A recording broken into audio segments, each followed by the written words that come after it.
Hi there, hope you're having a pleasant day wherever you may be. Right now, I'm hoping I don't have any strange or, dare I say, close encounters.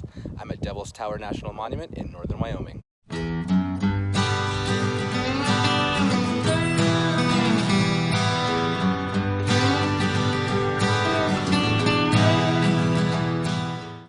Devil's Tower National Monument is located in the Black Hills region of Wyoming, and the closest town is probably Gillette, which is about 30 miles away.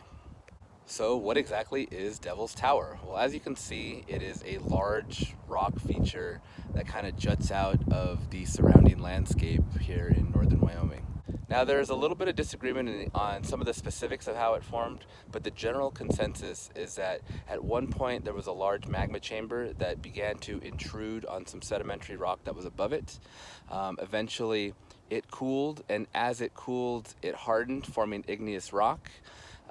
The nearby Bouche River, which is small today but was a much bigger river in the past, began to wash away that softer sediment and left us with this tower in its place. As you can see, one of the defining features are the large columns that comprise the tower. How those formed were as the magma began to cool and harden, it began to crack, and it cracked in kind of little straight 120-degree angles. Well, eventually those cracks spread and they hit other cracks, and they formed these geometric shapes that were the columns. Now, because it was magma and cooled underground as opposed to lava, which cools above ground, it cooled very slowly, and because of that, these are the largest and widest columns found in the world. Now, the process that which that igneous rock formed produces a very, very hard rock. So it's worth noting that ever since this has been declared a national monument in 1906, there are no documented instances of a column collapsing. Kind of interesting. The processes at play are very similar to the ones that occurred over at Devil's Post Pile over near Mammoth, which I talk about a little bit in my California US 395 video from a few years ago. So if you'd like to check that out, go right ahead. But what do you say we get back to this one? Now, this region is home to several Northern Plains Native American tribes, and because it's such a defining feature, many of them have their own sacred narratives of how it came to be. Now, one of the stories goes that there were 8 children, 7 daughters and 1 son, going out for a walk. When something began to happen to the son, he began to transform into a bear and proceeded to chase after the daughters. Well, the daughters jumped up onto the stump of a very large tree, and the tree said, "Hey, I'll protect you," and began to rise up into the sky. And that was able to keep them protected from the bear that kept trying to attack them. Well, the bear persisted and kept scratching at the side of the tree trunk, and that explains the long columns that you see today. And at that point, the sisters were born into the sky, and they became the constellations. Now, all the various tribes did have their own names for the tower, but the one that seems to have stuck the most was the Lakota name, and it was Bear Lodge. In 1875, there was an expedition out here to survey the area, and supposedly at the time, they were given the name of it as Bad God Tower, so they loosely translated it to Devil's Tower, so it was just a bad translation. But some people think that they just wanted to name it whatever they wanted, and that's just the story they went with. Incidentally, to this day, there are still a contingency that feels that it's not an appropriate name, Devil's Tower, and there's a push to give it back its original name, Bear Lodge.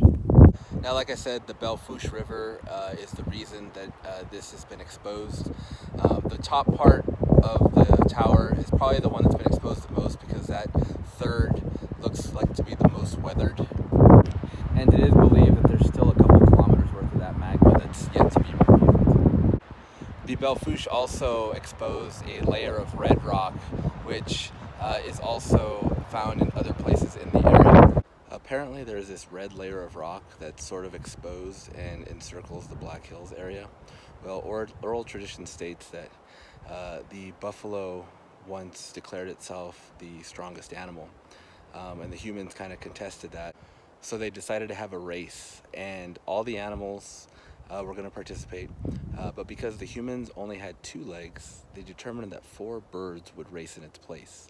So the race began, and all the animals were going around, and they were racing so hard and so fast that their hooves and their noses and things began to bleed, and it began to stain the land around it.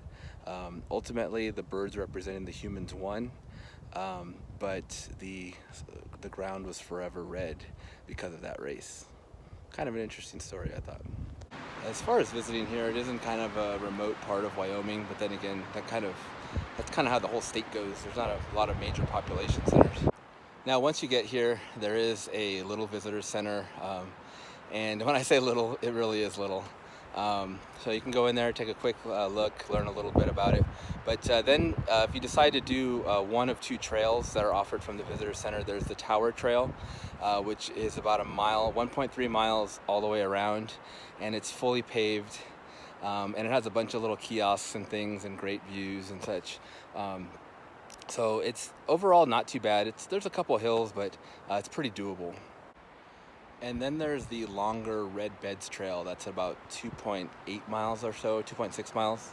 Now that one is a little bit more of a trail. You do gain and lose a lot more elevation in that one, so it is a lot more challenging.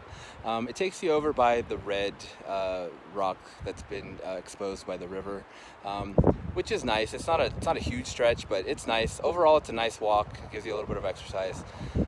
If you want to do a little detour, you can even go around over to the field where the prairie dogs live.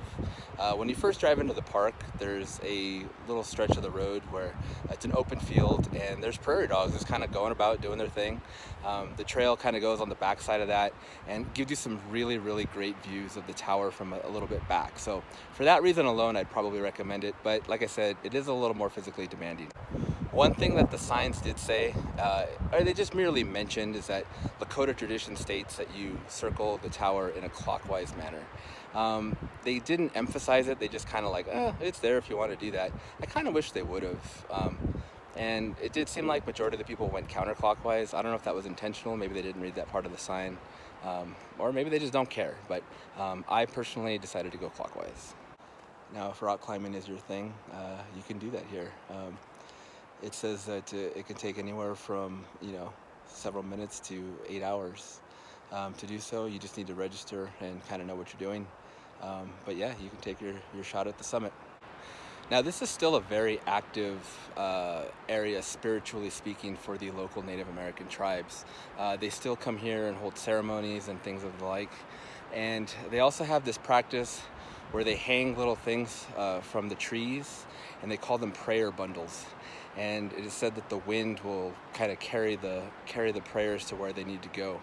Now, this is a very spiritual thing for them, and they ask that you not to disturb them, and they even ask that you don't take pictures of them. So I really won't have any pictures of them. I know sometimes I'll get shots of the tower, and they'll kind of be in the shot, but I did not intentionally take any, not even for my own personal use, just because I wanted to adhere to that practice.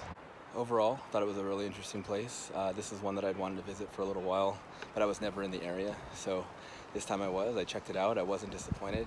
The trails were nice, very scenic, and there's a lot to learn, especially from a geology standpoint and the Native American culture standpoint. Like I said, kind of in a hard to get to place, but I think if you incorporate this with like a Mount Rushmore or something that are not too far away, include it. Well, that does it for this one. Thanks for joining me on this trip to Devil's Tower National Monument, or hopefully one day it'll be Bear Lodge National Monument. Hope you found it interesting, hope you found it informative. Maybe it'll encourage you to come check it out yourself. With that said, I guess I'll see you on the next one.